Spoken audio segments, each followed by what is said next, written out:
시청자 여러분 안녕하십니까, 이영풍TV입니다. 국민의힘 의원들이 이번 22대 국회에서 어떤 상임위로 갈지 아직 정해지지 않아서 아주 혼란스러워하고 있다는 언론 보도가 나오고 있습니다.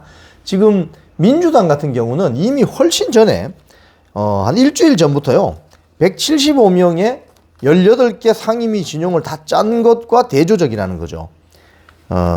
지금 소속 의원 108명인 국민의힘은 상임위 배치안을 확정하지도 못했다고 합니다. 그래서 이제 이 해당 의원들이 어떤 상임위에서 활동하고 싶은지를 희망원을 받았지만 민주당에 배치되는 걸 보고 민주당이 어떤 의원들을 배치되는 걸 보고 대응을 한다는 소리인데 전문성을 중심으로 전략적 배치를 하고자 한다, 이런 반응은 내놓고 있대요, 국민의힘 쪽에서. 그런데 문제는 과방위와 법사위, 과방위는요 과학기술정보방송통신위원회, 과학기술정보방송통신위원회가 과방위고 법제사법위원회가 법사위입니다. 자, 그런데 희한한 현상이 일어나고 있는 것이, 지금 국민의힘 국회의원 108명 중에 이번에 당선된 22대 국회의원 108명 중에 과방위나 법사위가 깊이 상임위원회가 됐다는 거예요. 이게 왜 그런지 언론 보도를 한번 보겠습니다. 야당이, 즉 민주당이 이른바 친명 공천으로 선출된 강경 성향의 의원들을 과방위와 법사위에 집중 배치하면서 과격한 전투를 피하려는 국민의힘 의원들에게는 이 두 과방위와 법사위가 깊이 상임위원회로 낙인 찍혔다는 거예요. 그런데 반면에 산자위나 정무위, 국토위 등 빅3 상임위에는 서로 가려고 국민의힘 국회의원들이 줄을 선다는 거예요. 자, 민주당 같은 경우는 일단 과방위부터 먼저 보면요, 과방위가 왜 중요하냐, KBS 등 방송사, 방송통신위원회, 과기부 뭐 이거 다 싹 업무 보고를 볼 수 있는 것이죠. 그렇기 때문에 방송의 공정성이나 어떤 방송의 편파 시비가 나면 과방위에서 난타전이 벌어집니다. 근데 민주당은 이미 여기에 대해서 상당히 심도 깊은 준비를 해온 것 같아요. 먼저 보면 과방위에 배치된 의원들 한번 보겠습니다. 민주당 김현 의원, 별명이 여전사랍니다. 김현 의원, 얼마 전에 방송통신위원회 위원이기도 했죠. 그리고 노동운동가 출신의 사선 이하경 의원, 그리고 민원연 출신인 최민희 의원, YTN 기자 출신인 민노총 YTN 기자 출신인 노종면 의원, 이 모두 전투력 높은 싸움닭으로 평가받는데요. 자, 특히 최민희 의원은 대통령의 방송통신위원회 위원 인사권 제한 내용을 담은 방통위 설치법 개정안을 발의하면서 과방위가 구성이 되면 우선순위로 이걸 처리해야 된다, 이렇게 주장하고 나왔다는 거예요. 준비된 선수라는 걸 알 수가 있죠, 최민희 의원. 자, 그런데 국민의힘 한번 봅시다. 국민의힘은 과방위를 자진지망한 것은 비례초선인 김장겸 전 MBC 사장, 그리고 박충건 의원 두 사람 뿐이라고요.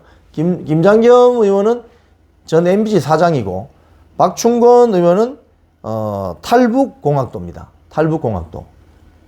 자, 나머지 과방위 위원을 찾기 위해서 원내 지도부가 스크린을 했는데 다들 손사래를 친다고 해요. 다른 사람이 가면 좋겠다, 지역구부터 챙기고 후반기에 하겠다.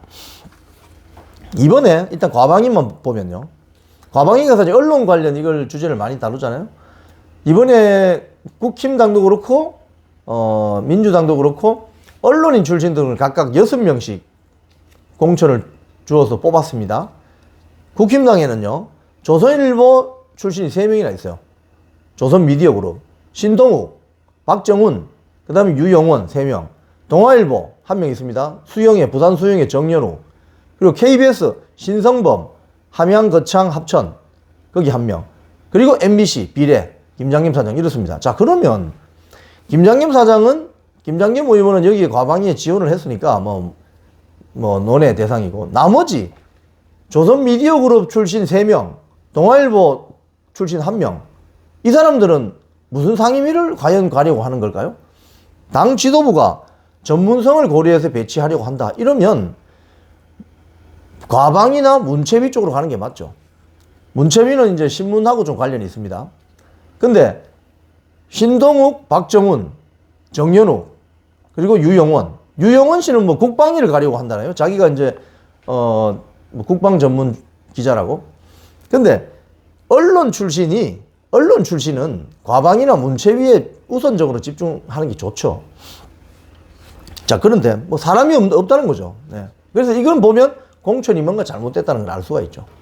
법사위 한번 보겠습니다. 법사위 민주당 법사위 간사로 내정된 판사 출신 김성은 의원, 박병석 국회의장을 향해 욕설에 가까운 발언을 한 사람, 그리고 박지원, 서영교, 정청래, 뭐 철험의 주축 김용민, 뭐 검찰에서 고검장까지 진행 박규택, 이성윤, 이런 노련한 선수들로 포진을 했다는 거예요. 법사위를. 그러니까 율사 출신의 전직 국민의힘 법사위원은 기자하고 통화를 했는데, 야당 라인업을 보니 징글징글하다. 21대 국회에서 4년을 숨차게 싸웠는데 더 해야 하나 싶다. 참 이렇습니다. 이 전투력이 나오겠어요? 이 과방위 법사위만 봐도 이게 전투력이 나오겠냐고요, 국민의힘에. 자, 이 언론 보도는 이렇게 지적합니다. 국민의힘 당내에서는 지도부 차원의 중장기적 상임위원회 관리 부재를 지적하는 목소리가 나온다. 특히 민주당이 투사를 챙기고 키우는 분위기인데 반해 국힘당은 양지만 찾으려 한다. 당의 웰빙 습성을 뿌리 뽑지 못하면 희망이 없다. 이런 소리를 본인들 스스로 한대요. 국힘당 내부에서. 법사위와 과방위는 앞으로, 법사위는 법안 통과나 이런 것 때문에 지금 국회의장을 민주당이 가져가잖아요. 그럼 관례적으로 법사위원장은 국민의힘이 가져가는 게 맞죠. 하지만 법사위원장까지 가져가려고 한다는 거 아닙니까? 그러면 법사위 안에 들어가서 치열하게 싸워줄 수 있는 전투적 자유민주주의자가 필요한 거죠. 과방위도 마찬가지입니다. 치열하게 싸울 수 있는 전투적 자유민주주의자가 필요합니다. 하지만 선수가 없대요. 근데 선수가 없게 만든 이렇게 된 결과가 어디에 있습니까? 웰빙 정당이라는 비판을 받는 국민의힘이 이게 왜 이렇게 됐습니까? 제가 봤을 땐 지난 총선 때 싸울 수 있는 전사들, 싸울 수 있는 싸움닭, 쉽게 이야기하면 투사들, 공천이 배제되거나 공천 취소되는 그 과정에서 다 사라져버린 거죠. 자, 그럼 누가 싸우죠? 이제 누가 싸우죠? 국회의원 본회의장에 국회의원만 들어갈 수 있는데 누가 싸우죠? 거기 싸울 사람이 없는 거죠. 이게 지금 웰빙 정당이라고 쓴소리를 듣는 국힘당의 현실입니다. 지금까지 이영풍TV였습니다.